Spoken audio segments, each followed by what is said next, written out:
The gridiron to the airwaves. It's time for the Martin Houston Show with Martin, Xavier, and Simeon. Martin is a national championship fullback from the 1992 Alabama Crimson Tide, known for his bruising runs and devastating blocks. Now he's bulldozing through sports talk with that same championship intensity. Joining him is his son, Xavier, a savant of football knowledge and statistical insight. He's your go-to source for the latest recruiting news and insider updates from across the Bama Nation. And Simeon, the thinker and contemplator, bringing you insight and knowledge that is logical, thoughtful, and on point. Together, they deliver fair and balanced analysis from an insider's perspective, with real conversations where the callers, the listeners, and the online maniacs get in on the action by sharing their thoughts, their comment, and their reaction. Join our online maniacs at facebook.com/The Martin Houston Show. You're listening to Tide 100.9 and 1230 WTBC. It's time for kickoff. So buckle up and get ready, because this is the sound of Bama sports. The Martin Houston Show with Martin, Xavier, and Simeon is live. Roll Tide, roll! Roll Tide, roll, baby, roll Tide. Anyway, big news coming down out of the courtroom on yesterday. How does it impact the Alabama Crimson Tide? What are you feeling? What are your thoughts? Poster child, unfairly targeted, right ruling, agree, disagree, somewhere in between, both disappointed and in some ways happy, glad, etc. Did Greg Sankey's endorsement serve as the nail in the coffin to the Bediako story? Was it about college athletics? Was it about protecting eligibility? Or was Sankey a self-preservation move? We'll talk about all of those things and more. We'll also get DC and X's thoughts on the it factor. What is the it factor that the board needs to add to this team? We talked a little bit about passion, and we've talked about hunger and intensity and leadership. Those to me are characters. It factor is a little harder to describe. What is it? Who brings it? Did Saban have it because of Saban, or did Saban have it because of some of his staff? Did Saban have the same it factor at the end of his career that he had at the beginning and middle of his career? If he didn't have it at the end, what changed? What was going on? So either way, we are ready to get it rolling. I'm Martin Houston. That's Xavier Houston.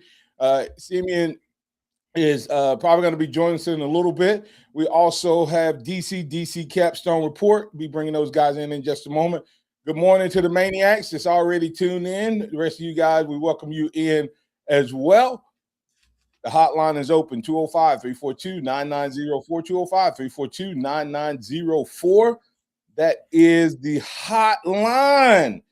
Also, remember, excuse me, and remember, Maniacs, you can always add your thoughts, comments, and reactions in on the app or in on the live stream chat, and we'll work those into the conversation. Remember that this is the day that the Lord has made, so let's rejoice, be glad in it, take some time today to notice someone, love someone, serve someone, be the difference you want to see in the world today. Good morning, X. How you doing, man? Good morning. Doing well. How are you? Doing well. Welcome back. Good morning, DC. How you doing, sir? Doing great. Good morning, guys. How y'all doing this morning? Doing well. Now, before we get into any basketball Alabama stuff, 4 new Alabama guys got Super Bowl rings back to back by Alabama quarterbacks. One as a starter, one as a backup. Both named Jalen. Any thoughts on the Super Bowl from you guys before we get into this Bediako story? I'm giving everybody. The only reason I'm not going right into it, giving a few people a chance to get settled in this morning and get in their car, get their coffee ready, or those who join us on the live stream. Go ahead, guys. DC? Well, I guess on the Super Bowl, to me, I think it was a game of two things that I like to see in football, and that is run the ball and defense. And I think Seattle did that. That was a blueprint for their victory. And love seeing the Alabama guys play well. Jaron Reed has been in the league a long time, still in a physical imposing. Got good to see, Josh Jobe getting in there playing, and then of course got Jalen Milroe, backup quarterback for Seattle. His rookie year gets a Super Bowl ring. That doesn't happen very often for anyone in their rookie year, so it's very, very good for them. The Alabama guys on the other side playing. We had a really good representation in the Super Bowl. I think more players from Alabama in the Super Bowl than any other college. Yep. So overall, it was good. Yeah, both of the rookie tight ends from Alabama were in the Super Bowl.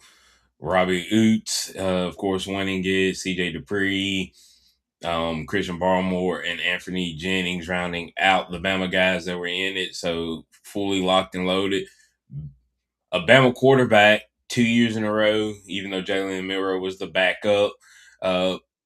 He is technically without any lead from Alabama, the first Alabama quarterback that's been a part of a Super Bowl championship since 1977.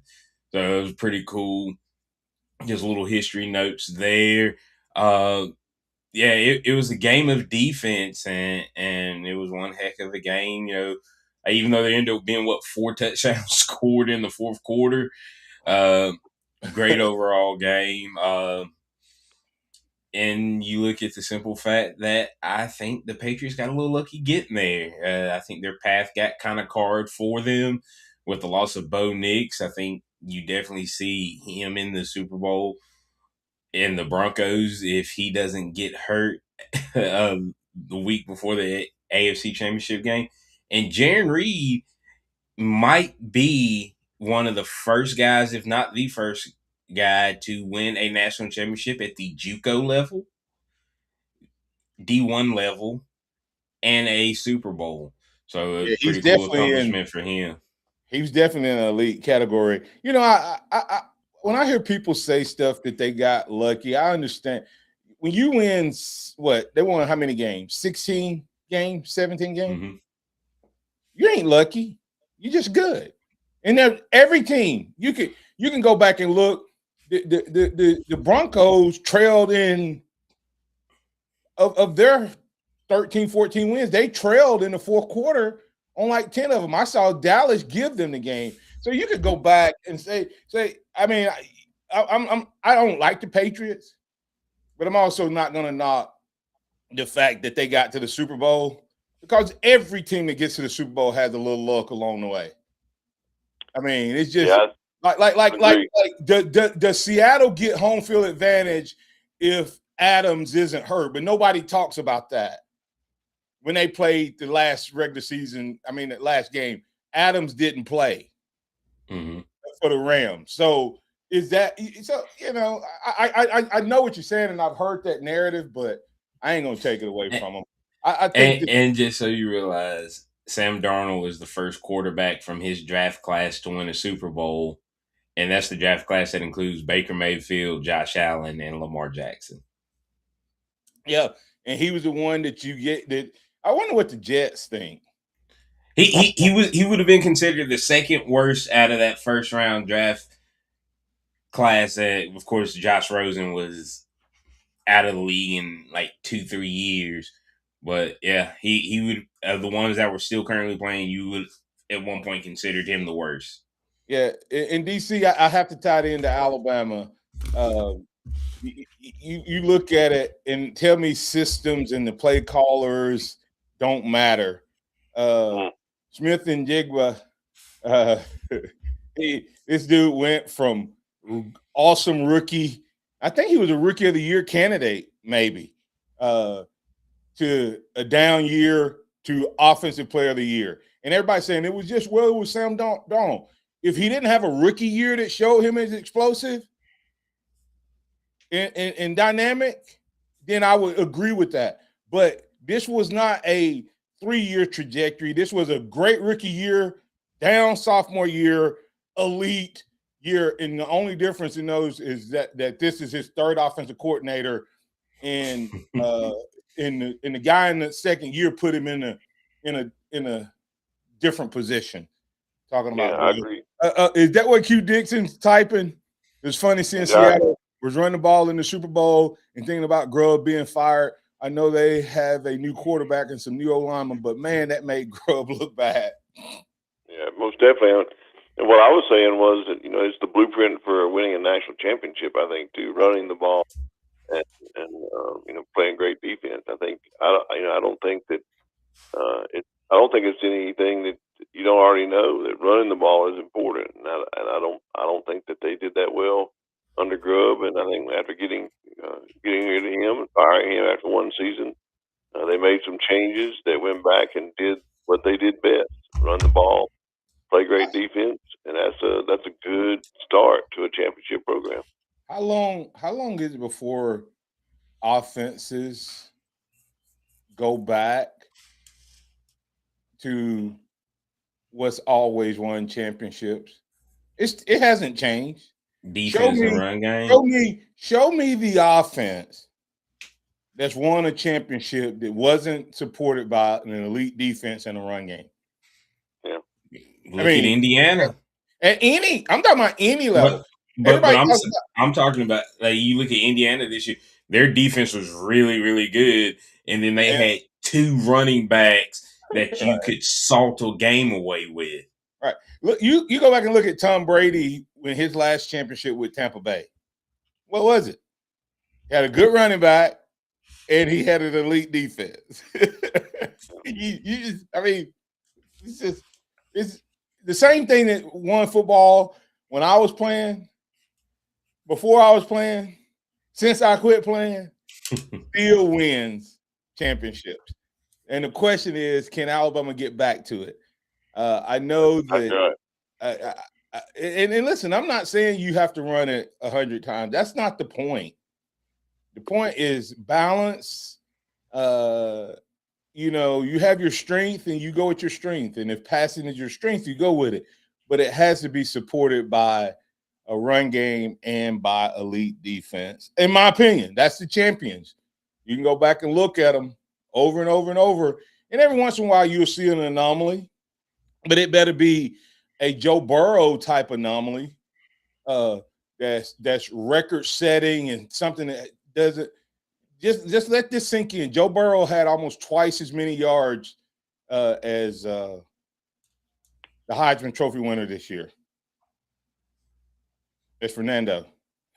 This is the worst statistical Heisman Trophy winning quarterback in about 15 years. Yeah. But even if you go back and look at anomalies, Martin, even way back in our day when the Rams won the Super Bowl with Kurt Warner and the greatest show on turf, where they're throwing the ball all over the field, if you look at the statistics, they also had a great running game and they had a great defense that bailed them out of a lot of getting off the field quick on passes that were incomplete or intercepted too. So yeah, it's an anomaly. normally sometimes, but then you look deep, it's really not. And there's a running game and a defense there as well. Yeah, and I bring up to Joe Burrow, and we're going to get the break and get to the Bediako story on the other side of the break. Jason Rutledge says LSU with Burrow, that defense wasn't elite. I didn't say it had to be an elite defense. It has to be complemented. Has to be complemented by defense. And if you watch that LSU team from the beginning of the year defensively to the end of the year, when you go back and watch them from the beginning of the year to the end of the year, they got better and better. And down the stretch, that defense was playing really good. And it's tough to play great defense when you score like LSU does. Yeah. I should say. That puts a lot of pressure on the defense because statistically, guys, they're out there a lot more because LSU was scoring quick and often and put their defense. But it wasn't an elite defense like Seattle had. I do admit that, and that was the point. I mean, people say that, but they held number 4 Georgia to 10 points. They held A&M to 7 points. They held number 9 Auburn to 20 points. You know, they had some impressive wins and low-scoring wins. That's what I'm saying is their defense got better and better and better. And those are the end of the season games. I'm not that's the back half of the season that I'm talking about. Absolutely. They did that. Absolutely, and that's the point. But anyway, glad to have all of you on with us. I know you want to talk about this Bediako story. Woo! Let's talk about it. And we'll give you a chance. Jump on the hotline 205-342-9904 or put your thoughts, comments, reactions to the Bediako story. We'll break it down on the other side.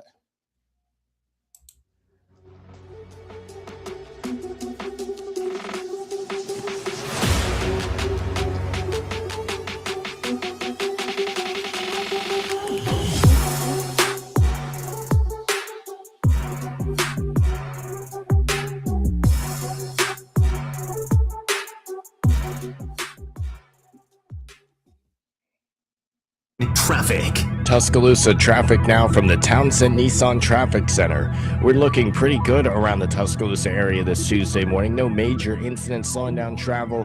No lane blockages out there except for some long-term road construction projects going over, like the Flyover Bridge construction, Skyrim Boulevard at 359, and Skyrim Boulevard again right before 2059. Speaking of 59, it's still a speed limit ride in both directions. With your Tuscaloosa traffic now, I am Craig Wine. This report is sponsored by Discover. It's the grand reopening of the all-new Tuscaloosa Mazda. Get the grand reopening price. Plus, make no payments till spring. TuscaloosaMazda.com. At Townsend Nissan, we bring the value. Drive the 2026 Sentra for just $279 a month, one of the lowest payments in Alabama. Plus, a lifetime powertrain warranty and 3 years of free oil changes when you mention Steve in DC. Townsend Nissan, your family in the car business. Guess what? Discover's accepted at 99% of places that take credit cards nationwide. You heard right, 99%. If you don't think so, maybe it's time to face facts. You're stuck in the past. Based on the February 2024 Nielsen report, learn more at discover.com/credit card. Get your life back when the world's gone crazy. Get your life back. And I don't mean maybe when you know you got to have a friend. You call 833 Midwest and get your life back, baby. Get your life back, baby. Stephen Mezrano, Alabama Injury Lawyers. Mez wins. Got timberland in West Alabama or East Mississippi? North River Timber Company has you covered. Since 2011, Courtney White, a registered forester, along with his expert team, have been managing timberland and harvesting timber across 4 West Alabama counties. They offer comprehensive timber management plans, reforestation services, and appraisals. Courtney White says timber is like money in the bank. Don't let your investment go unrealized. Call North River Timber Company today. Email them at northrivertimberco@gmail.com or call 205-242-5127.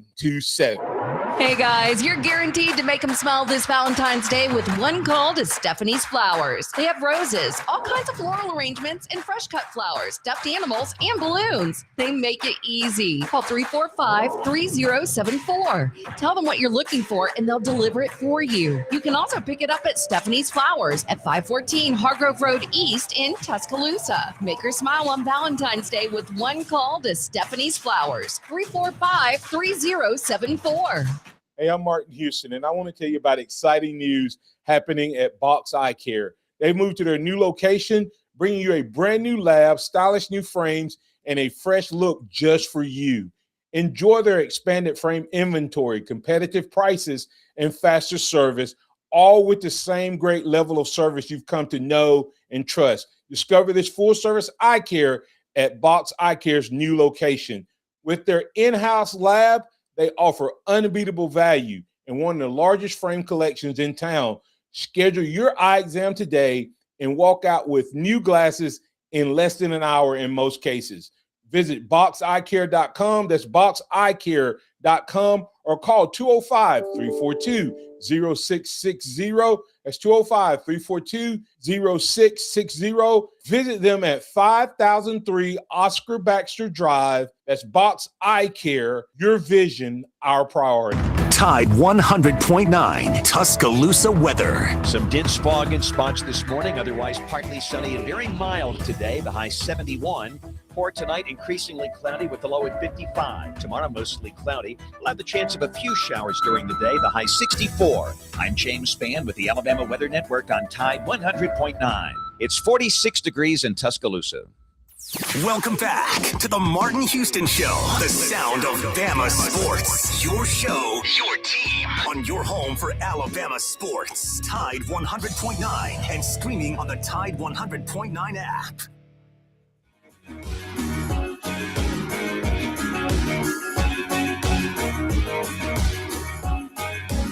All righty, welcome back in to the Martin Houston Show with Martin and Xavier and Simeon. It's a Tuesday morning, so that means we have DC capstone report. It's let me read Q Dixon's statement. Was the Bediako saga worth it for Bama? Only went 3-2 with him, and now Bama is the laughing stock of the nation. I'm glad it's over. Let's get Alan's been patiently waiting, so let's get his thoughts on it this morning, and then we'll circle back. Alan, you're in with DC, Simeon, and Xavier. What's on your mind? What's going on? Hey, I'm like him. I'm glad it's over. He was relevant, but he's really never relevant. I just thought it set a bad precedent on players that thinking they can go up pro and come back. Eventually it'd have been an NIL thing, in my opinion. Players that played in G League, hey, let's go ahead and get this guy to come back. He left early. Let's see, can he come back for the NCAA tournament? Let's give him a couple of $1 million to come back. And to me, it just sets a dangerous precedent later on in football and basketball. So I'm sort of glad he's over. But see, it's not over.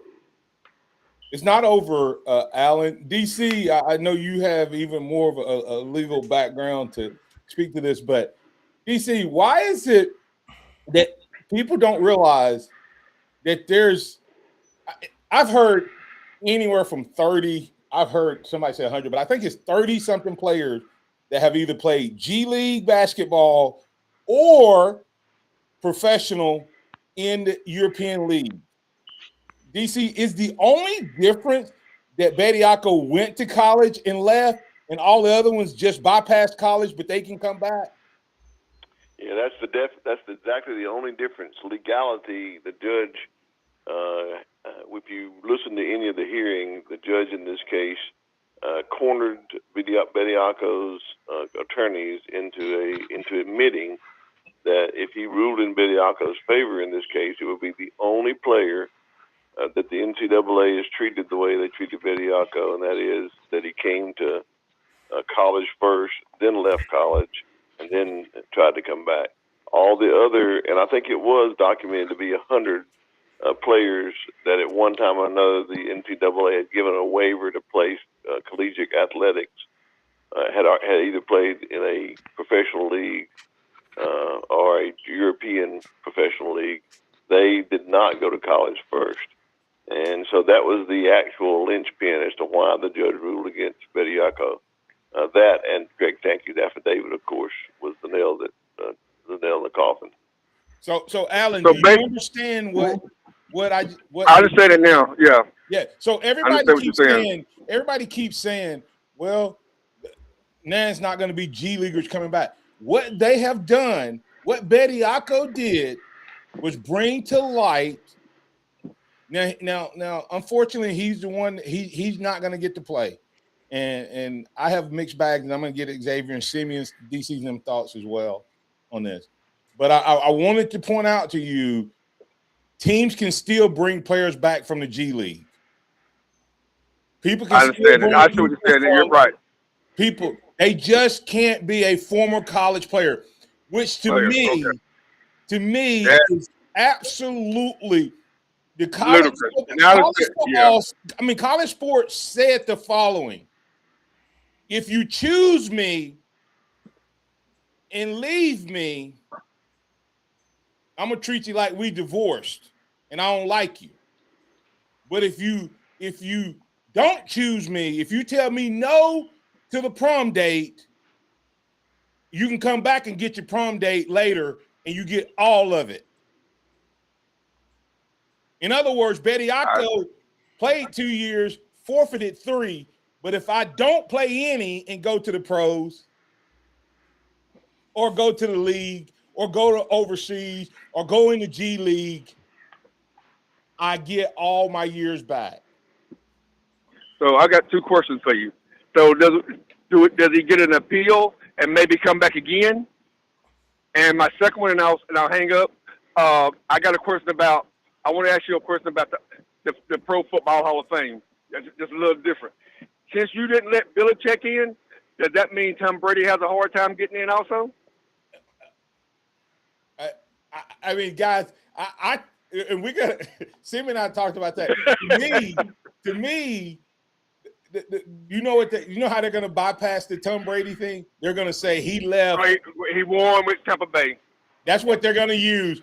But the fact that they voted against Belichick because of Inflategate and Spygate, and Tom Brady won on those teams, they're going to use – that's the only thing. Because it's going to be stupid to put Drew Brees in on the first ballot and then tell Tom Brady. That shows you that the Hall of Fame – to me, that they make themselves look like a joke when you don't put Belichick in on the first ballot. So, thanks, Alan. Appreciate it. Guys, y'all respond, man. I mean, well, to answer Alan's question specifically on an appeal, there is a path for an appeal, but no one can ever afford to take it, because if you appeal a ruling on a preliminary injunction to a higher court, you have to pay in a bond in an amount equal to the irreparable harm that you said that you were going to receive if you weren't able to do what you're asking to do. And in this case, it would be too high a price because they're talking about his worth and his education and his future playing sports. So I don't think most individuals don't have that kind of money. So, the Bediako. Well, let me hit the Belichick Brady thing, and then hit that X, and then because we're up on a break. Just hit the Tom Brady thing, and then we'll pick back Bediako on the other side. Yeah, I think Belichick got it on 2 fronts because of the cheating back in the day. But if he stopped that, we don't know how long it went on for. We know it affected like 1 or 2 Super Bowl appearances. He won Super Bowls before they could prove it, and they won Super Bowls after they, quote unquote, stopped it. So that's a little bit of a joke. But I also think he got penalized because this is the first time around that coaches only had to wait being removed from the NFL for a year versus they had to wait the 5 or 6 years that players had to wait until this time. So I think he got double kind of screwed on it based off of that standpoint. But yeah, Brady, because he won without Belichick, will get in when everybody views as the only reason Belichick is a Hall of Fame coach is because of Tom Brady. Because if you take away Tom Brady, they said he has a worse win percentage record than Jerry Glanville without Tom Brady as a head coach. Yeah, but I mean, that's like No, saying I know, but I'm saying that's going to play into the narrative. when people say, I know you're just saying what people are saying. That's stupid. I mean, that's like saying, how do we know Tom Brady? He was the one that had to decide to play Tom Brady and bench Drew Bledsoe. He was the one that decided to play Tom Brady as a 6th-round draft pick instead of putting his starter back out there. How many coaches do you see have a quarterback that's playing well, Simeon? That's the backup, and then when the starter comes back, they just automatically put the starter back in. I mean, isn't that always, like, especially in NFL? Isn't that like the rule that the injury doesn't cost you a job in the NFL? That's what they say. It did with Drew Bledsoe, and it ended up winning him 6 Super Bowls. So yeah, seems like a pretty good coaching decision right there. Yeah. And over, he was the one that brought in. Everybody talks about who was a cancer where he played, Randy Moss. But when he came there, he played. How many culture guys were bad for the teams they played with, and then they would come to New England and they would play and stay in the flow? And because yesterday I told you I believe culture is where everything begins. Nick Saban created the culture here at Alabama. It's funny. It's funny how everybody argues about, okay, it's DeBoer's fault, right? But it's not Belichick's responsibility, DC. I mean, okay, so if it goes bad, it's the head coach, but if it goes good, it's the elite player. Come on, I mean that's just stupid. It just takes away all the credibility of an organization when they let people make arbitrary decisions that never coached the game. I disagree with it. And here's the other part, Xavier, to your point, all of the people who were saying Spygate and Inflategate, none of them go back and find the articles where they condemned the Patriots to the point that it became a story. Oh, I agree. People were trying to get it talked about, but no one was condemning Belichick and Tom Brady for cheating then. Now they're going to get on their writers. Go figure. We'll be back on the other side right here on the Martin Houston Show with Martin Xavier Simeon. We have DC Capstone Report. We're going to dig into this Bediako story. We have some legal insight that can help us understand it even more. If you missed it, yes, Bediako can appeal, but he has to appeal and pay at the level of what he thinks his value is. He has to have a bond of that amount. Now, Jacob Powell points it out. The Bediako and NCAA saga is not over. The Alabama and Bediako plan for Alabama is over for now. But he still has a lawsuit. We'll get DC's thoughts on that. We'll get your thoughts on it as well.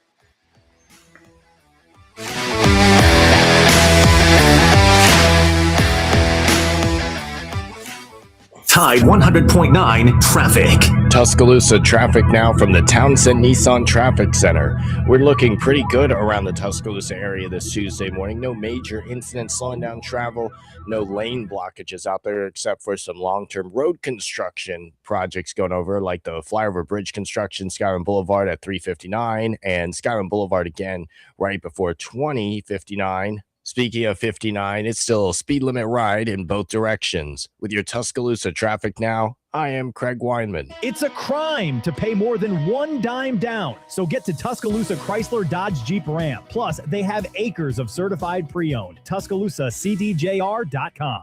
Hey guys, are you ready to take control of your health, energy, and performance? Primetime Men's Health Clinic is ready to help. Their clinic is built around the idea that men deserve better care, private and tailored to their lives. So if you're experiencing low testosterone, weight gain, hair loss, ED, or just want to perform like you did in your 20s, go to primetimemensclinic.com and change your life. That's right, guys. Change your life by going to primetimemensclinic.com.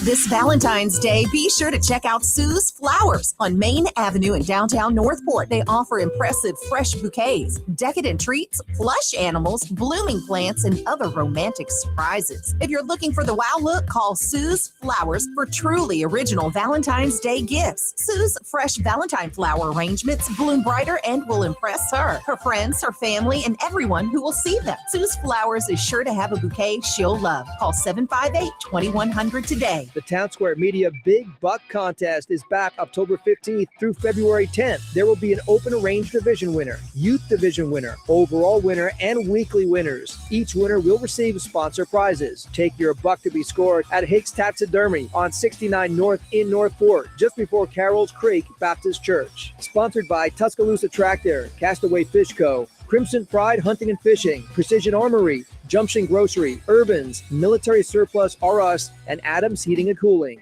With Taco Casa, it's not really fast food because it's made fresh every day in the store. The quality hasn't changed. The consistency hasn't changed because we haven't changed anything in the food. It's made fresh every morning in every restaurant. I think buzzwords in today's food industry are locally sourced and high quality ingredients. We want to say, that sounds great. We've been doing that since 1974. Under the biggest cactus in town, Taco Casa. I've always wanted to learn French, but the app I tried didn't help. If you want to memorize words in another language, there's an app for that. But if you want to really learn another language, there's Babbel. Babbel was designed by over 200 language learning experts to be the most effective way to learn another language. With other language learning apps, I was just playing games. I wasn't really learning. Babbel's different. Every time I open the app, I can choose to work on my writing, speaking, or listening. And it saves my mistakes for me to review, so I'm constantly improving. Babbel feels like it was created intentionally by people who really know what you need to learn another language. Before Babbel, I thought I just wasn't good with languages. But now I'm speaking French. Tout ça, c'est grâce à Babbel. Want to really learn another language? Save up to 50% on your Babbel subscription when you sign up at Babbel.com. That's Babbel.com to save up to 50%. Babbel.com. It's time for the Martin Houston Show. With the same hard-hitting, no-nonsense approach in which he played the game, Martin will take you inside the locker room, down on the field, and across the goal line with his in-depth analysis.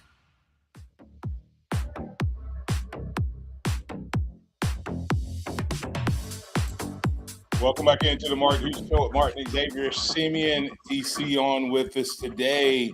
Talking about this Bediako case. Bediako was earning $40,000 to $50,000. I think I want to say it was $44,000. Is this a financial decision? That's what was said by MHSO 407.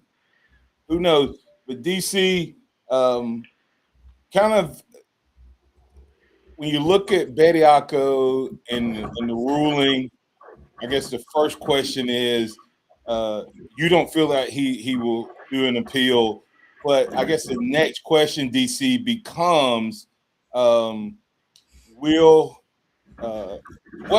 happens if Bediako still wins his lawsuit?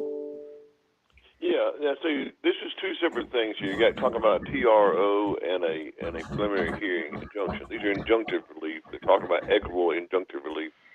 So those have a different burden of proof. This is you have to prove an irreparable harm, and that's why when you lose your preliminary injunction, a lot of people might win their TRO because you don't have to have that same burden to get the quick TRO. But to win the preliminary injunction, you have to have that burden of proof.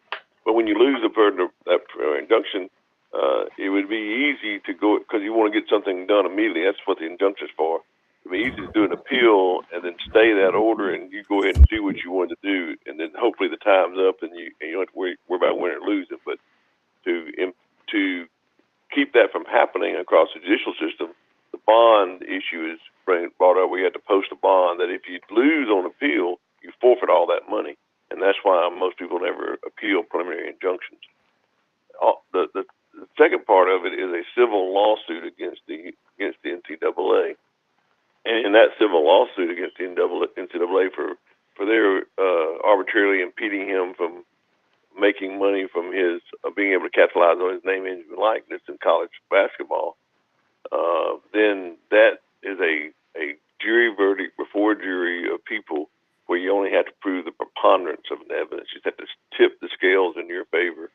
And even the facts that we've seen here, I think the NCAA can argue these, how they apply their rules to a judge. But when you hear the fact that 100 players are playing that play professionally, and the only thing different, this guy tried to get a college degree first instead of leaving out of high school, most jurors won't make that connection to rule in the NCAA's favor. So he has a much greater chance on going forward with his lawsuit against the NCAA for some kind of monetary damages or some kind of settlement.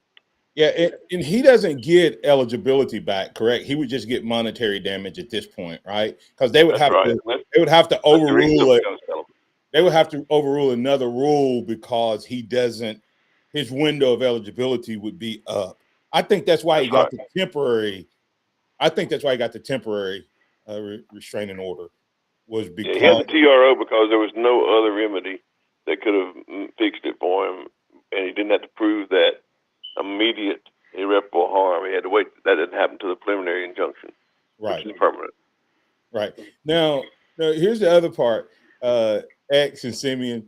Now you know that one of the things they're saying is that you went to college, but the other part is they're saying that he signed a two-way contract. So that's also the distinguishing mark, right, DC?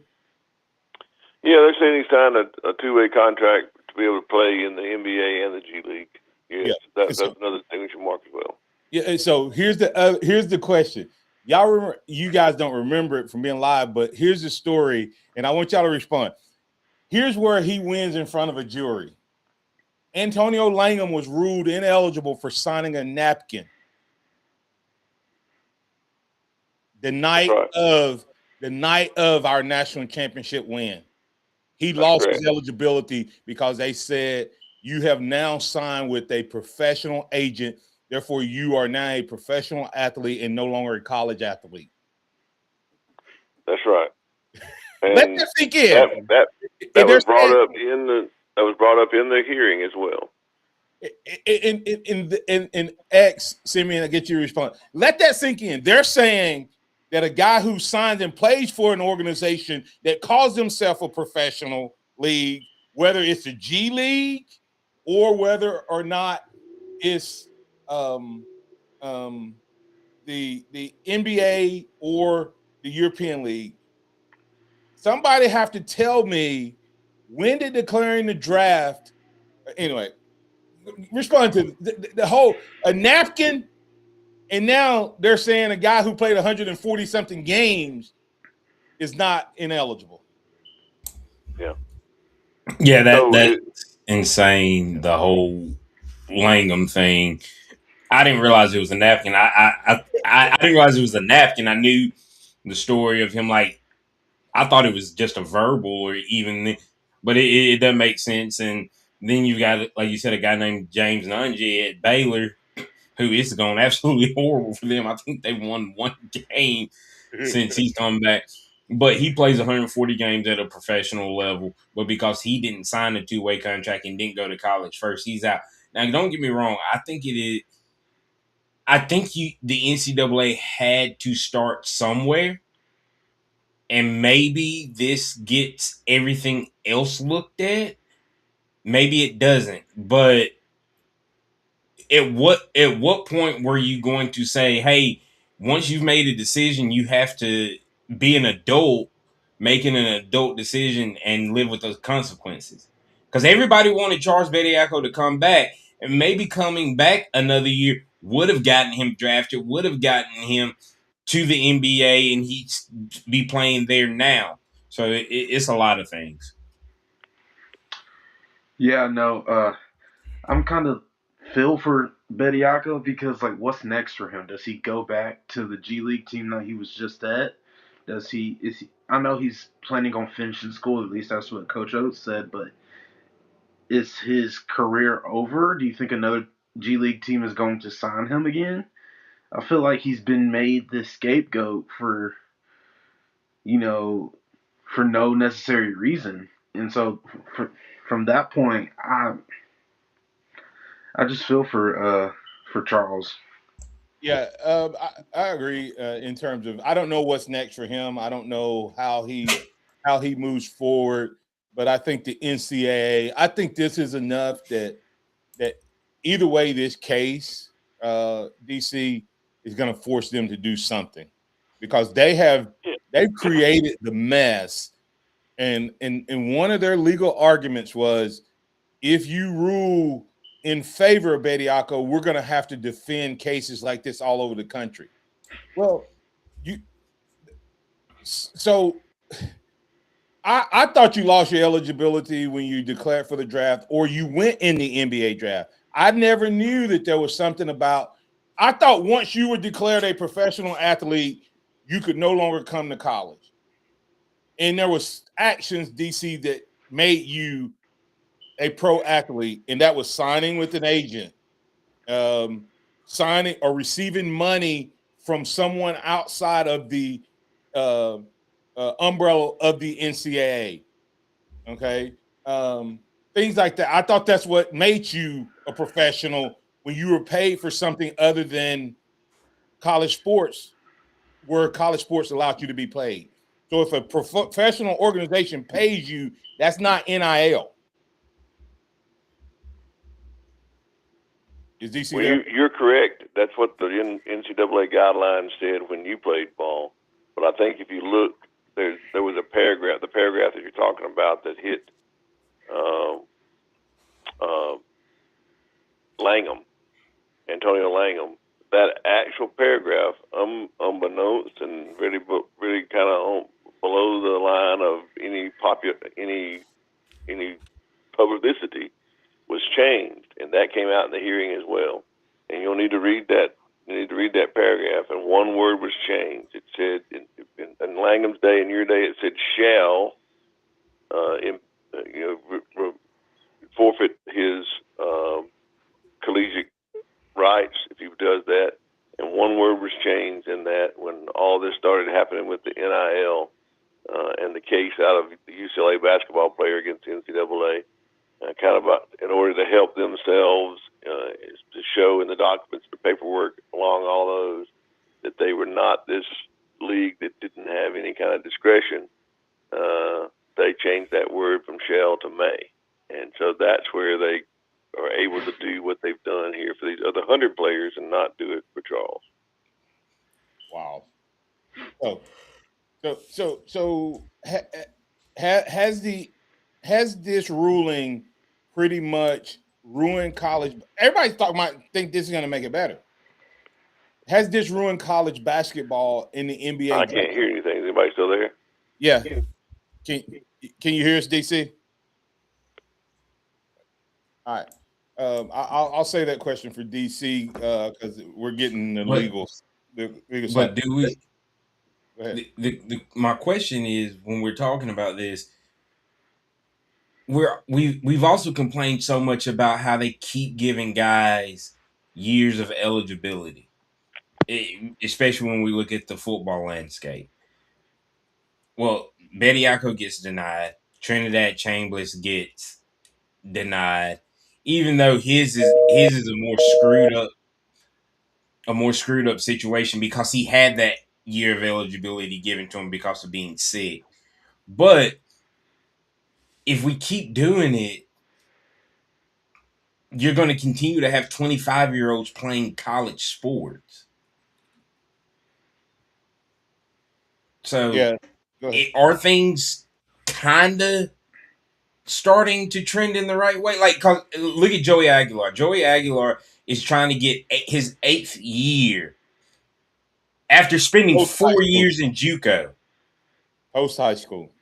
8th year post high school. After spending 4 years in JUCO, yes, I understand COVID and everything, but he still spent 4 years there, and then he's played at the collegiate level for another 3. It doesn't make sense. Yeah, I'm back, guys. Yeah, and we got DC back. DC, what I was going to ask you is pretty much from what help me understand. Now, I think this is going to ruin college football. I mean, sports just as well, because they're still making. But Bediako's case publicized something that many people didn't know. I guarantee you, there's a bunch of guys who are in college that did not realize. Well, I guess does the ruling still nullify you to bypass college? I mean, go to college and leave, or is that part of the ruling, DC? Let me clarify that first. If I declare for the draft, am I now technically ineligible because of the Bediako rule if I'm in college?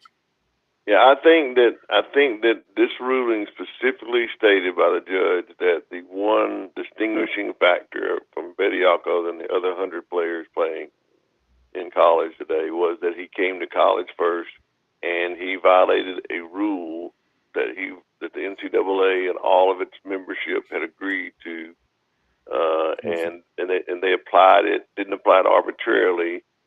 To him, they applied it to him the way the rule was written, and it was different than they applied to the other 100 players. Because of that. So here's the next question. How many guys are now going to bypass college and try their hands at because at European League? Or how many high school guys are going to go play Canadian football and still be able to come back and play college football?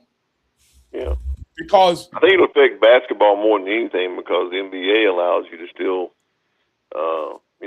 come in out of high school, and there's a lot of 5-star parade All-American high school players that will say, "Hey, I might as well go ahead and get the money now, and then go to college if it doesn't work out, instead of going to college and losing my eligibility to."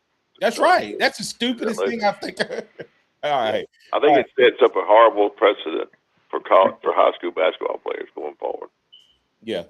All right. And like I said, I'm glad in some ways, I'm glad it happened. I just hate Bediako had to be the scapegoat. But I still don't think it resolves football. Pat's been patiently holding. I'll get his thoughts on Pat. You're in with DC, Simeon, and Xavier. What you got?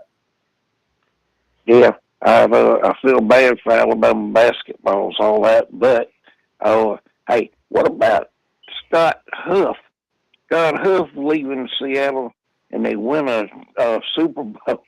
I mean, hey, puts a black eye on Scott Huff too.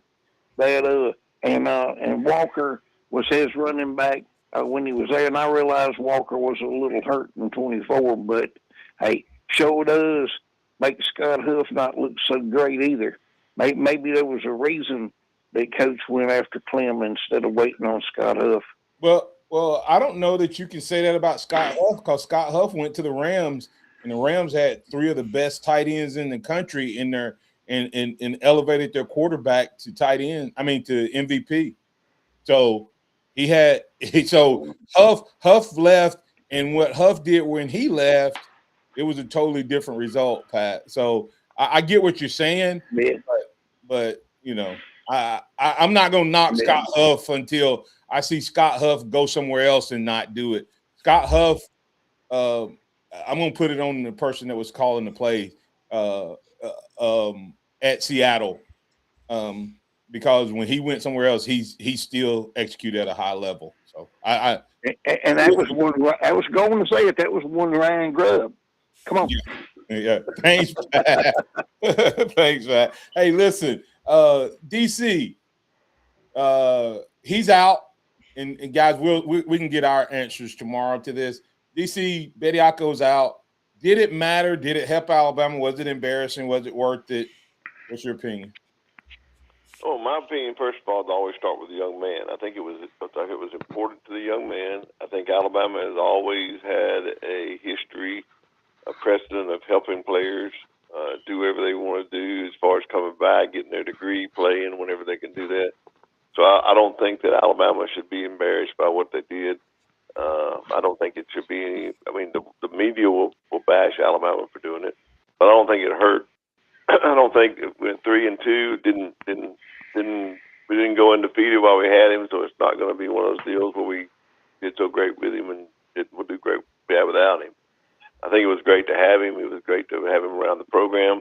First of all, if you don't know Charles Bediako, he is a wonderful young man, wonderful human being. He is a godly believer, wonderful, a very good spirit, and he brings a great thing to the locker room. Very unselfish player, and it sounds like he's selfish trying to do this, but that's not the kind of person he is. So that's number one.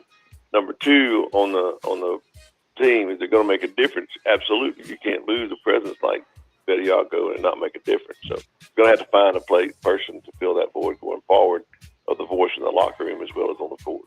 Absolutely. Bediako visited Harvest Church with Scotty Hollins, who will be with us on tomorrow.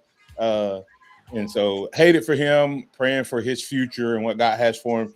Nate Oates has said he's going to keep him on scholarship and pay for his education. So pray that all works out as well, and pray that Charles gets another opportunity. Hey, we will have the Houston Huddle tonight. We'll kick off around 7 p.m. BC has helped us see a little deeper inside the Bediako saga and what's going on there. We'll break it down. We'll give more thoughts and opinions on it tomorrow. Is Scott Huff going to end up in Tuscaloosa coaching tight ends? We'll see. It's possible. Maybe. I don't know. We'll break it down. I'm Martin Houston. That's Xavier Houston. That's Simi Houston. That's DC Capstone Report.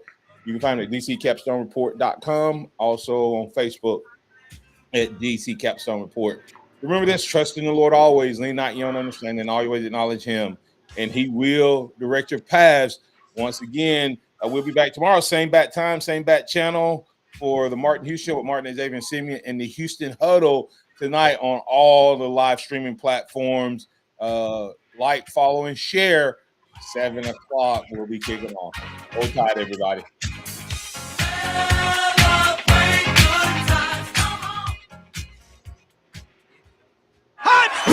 Thank you for listening to the Martin Houston Show on your home for Alabama sports. Tide 100.9 and streaming on the Tide 100.9 app.